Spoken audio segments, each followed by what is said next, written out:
BYD just passed Ford to become the world's sixth largest automaker by total sales, and its growth rate last year outpaced most legacy automakers ranked above it. Now the company says it wants Toyota's spot at number 1. BYD started in 1995 as a battery maker before entering the car industry in 2003. When they entered the auto industry, the goal was electric vehicles from the start. But the market and technology weren't there yet. So their first car in 2005 was a gas-powered budget sedan. It took until 2009 to release their first EV, aimed not at everyday drivers but at taxi fleets. Toyota remains the world's largest automaker by total vehicle sales, 11.3 million vehicles sold in 2025 versus BYD's 4.8 million.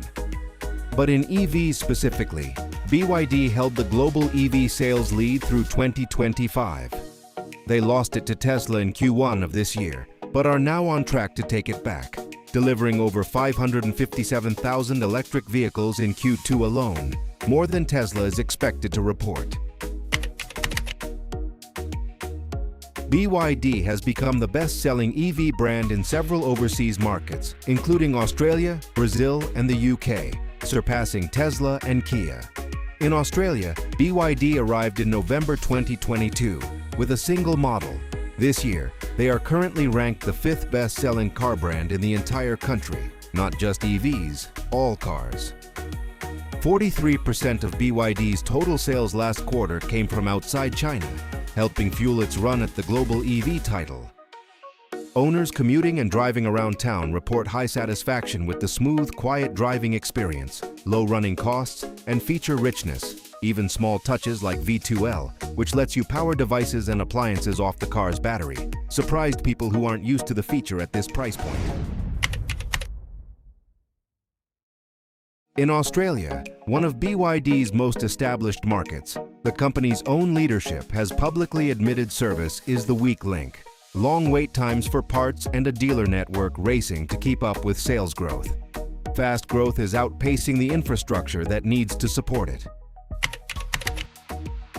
Real-world data from early markets like Norway shows battery degradation in the 8 to 12% range after several years, broadly in line with expectations for this battery chemistry.